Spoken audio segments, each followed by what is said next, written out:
আসসালামু আলাইকুম রহমতুল্লাহি সকলের জন্য দোয়া ও ভালোবাসা। আজকের ক্লাসে সবাইকে স্বাগতম। সাধারণ বিষয় নিয়ে আলোচনা করতেছিলাম। আজকে আমার সাধারণ বিষয় নিয়ে আলোচনা করব। আজকে আমার প্রথম প্রশ্ন, বাংলাদেশে মুক্তবাজারে অর্থনীতি চালু হয় কোন বছরে? 1991 সালে। বাংলাদেশে মুক্তবাজারে অর্থনীতি চালু হয় কত সালে? 1991 সালে। বাংলাদেশের প্রথম শিক্ষা কমিশনের সভাপতি কে? কুদরতি ক্ষুধা। বাংলাদেশের প্রথম শিক্ষা কমিশনের সভাপতি কে? কুদরতি ক্ষুধা। বাংলাদেশ কমনওয়েলথ এর কততম সদস্য? 32তম সদস্য। বাংলাদেশ কমনওয়েলথের কততম সদস্য? 32তম সদস্য।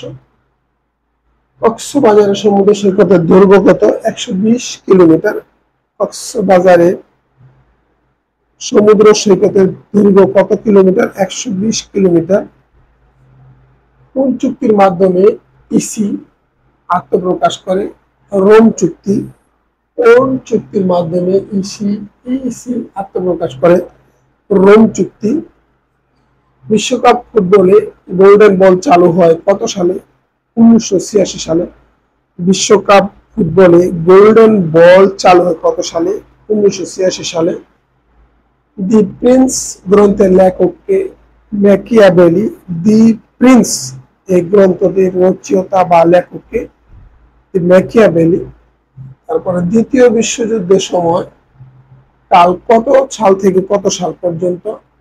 1 সেপ্টেম্বর 1939 থেকে 2 সেপ্টেম্বর 1945 সাল। বিশ্বযুদ্ধের সময়কাল কত সময় থেকে কত সাল থেকে শুরু হয়, কত সালে শেষ হয়, এটাই বোঝাতে চাচ্ছিলাম। 1 সেপ্টেম্বর 1939 থেকে 2 সেপ্টেম্বর 1945।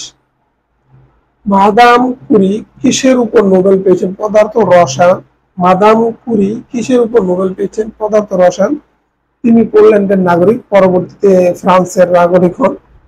তোমাদের সুস্বাস্থ্য এবং শিক্ষা জীবন উত্তরোত্তর সমৃদ্ধি কামনা করে আজকের মতো এখানে বিদায় নিচ্ছি। আসসালামু আলাইকুম ওয়া রাহমাতুল্লাহি ওয়া বারাকাতুহু।